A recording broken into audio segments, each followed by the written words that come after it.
মাতৃগর্ভে কিভাবে পুত্র সন্তান এবং কিভাবে কন্যা সন্তান আল্লাহ তাআলা দান করেন, এই বিষয়টি অনেকেরই জানার কৌতূহল। বিজ্ঞান বহু বছর পর এর সমাধান বের করেছে, কিন্তু নবী সাল্লাল্লাহু আলাইহি সাল্লাম ১৫০০ বছর আগেই হাদিসে পাকে কোট করে গিয়েছেন যে মাতৃগর্ভে কিভাবে পুত্র সন্তান এবং কিভাবে কন্যা সন্তান আল্লাহ তাআলা দান করেন, কি করলে পরে পুত্র সন্তান হয় এবং কি করলে পরে কন্যা সন্তান হয়। অনেকেরই ইচ্ছা যে আল্লাহ তাআলা আমাকে একটা ছেলে সন্তান দান করুক, আবার অনেকের ইচ্ছা যে আল্লাহ তাআলা আমাকে একটা মেয়ে সন্তান দান করুক, আবার অনেকের ইচ্ছা ছেলে হোক মেয়ে হোক একটা সন্তান হলেই হলো আল্লাহ তাআলা যেন আমাকে দান করে। কারণ জিনাতুল হায়াতিদ দুনিয়া, এই দুনিয়ার সৌন্দর্য হচ্ছে সন্তান সন্ততি। যার সন্তান সন্ততি নাই সে বোঝে, এই ভুক্তভোগী ছাড়া এটা কেউ বুঝতে পারবে না এর কষ্ট আর যন্ত্রণা। এই জন্য কোরআন আল কারীমে আল্লাহ তাআলা খুব সুন্দরভাবে বলেছেন, লিল্লাহি মুলকুস সামাওয়াতি ওয়াল আরদ ইয়াখলুকু মা ইয়াশাউ ইয়াহাবু লিমান ইয়াশাউ ইনাসা ওয়া ইয়াহাবু লিমান ইয়াশাউ যুকুর।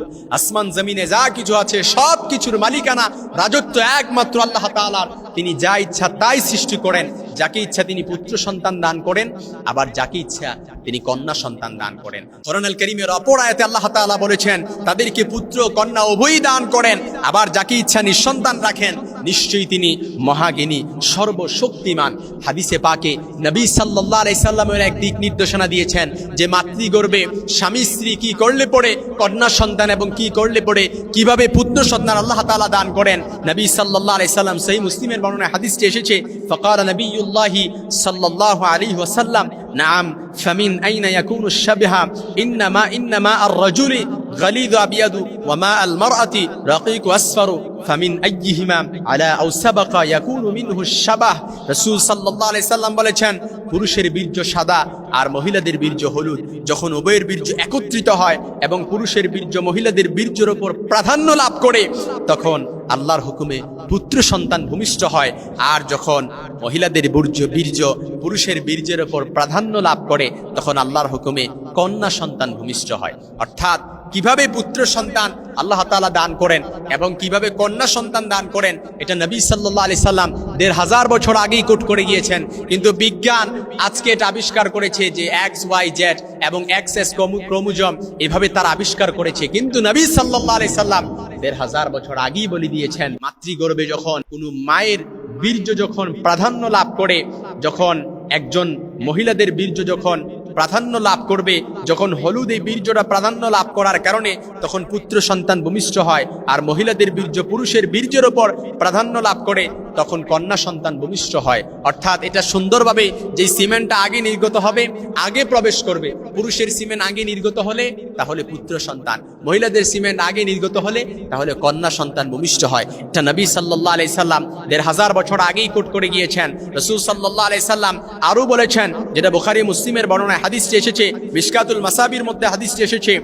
ইমাম মুসলিম রাহমাতুল্লাহ উম্মে সালামা রাদিয়াল্লাহর বর্ণনায় কথাগুলো বেশি বলেছেন। তিনি রাসূল সাল্লাল্লাহু আলাইহি সাল্লাম থেকে কথাও বলেছেন, সাধারণত পুরুষের বীর্য গাঢ় ও সাদা, স্ত্রীলোকের বীর্য পাতলা ও হলদে।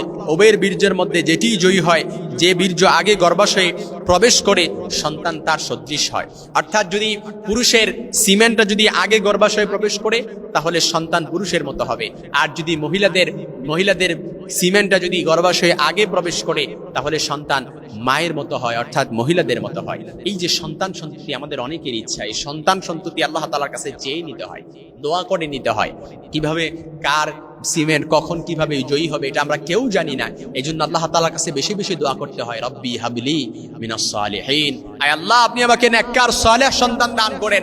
দোয়া করতে হয়, রব্বি লা তাদারনি ফারদা ওয়া আনতা খায়রুল ওয়ারিসিন, আয় আল্লাহ আপনি আমাকে নেককার সালেহ সন্তান দান করেন, এমন ওয়ারিস আপনি আমাকে দান করেন মৃত্যুর পরেও যে আমার জন্য করবে, রব্বির হামহুমা কামা রাব্বায়ানি সগীরা। এভাবে আল্লাহ তাআলার কাছে প্রত্যেক নফল সালাতে দোয়া করতে হয়। বিশেষ করে যারা গর্ভাবস্থায় যে সকল মা বোনেরা আছেন, আপনারা গর্ভাবস্থায় মাতৃগর্ভে সন্তান থাকাকালীন বেশি বেশি করে নফল সালাত পড়বেন, বেশি বেশি করে আল্লাহ তাআলার কাছে দোয়া করবেন, আয় আল্লাহ রব্বি হাবলি মিনাস সালিহিন, রব্বি লা তাদারনি ফারদা ওয়া আনতা খায়রুল ওয়ারিসিন, আয় আল্লাহ আপনি আমাকে সালেহ সন্তান দান করেন, উত্তম নেককার সন্তান দান করেন, আয় আল্লাহ আপনি আমাকে নেককার সালেহ সন্তান দান করেন। এইভাবে আল্লাহ তাআলার কাছে দোয়া করে চেয়ে নিতে হয়।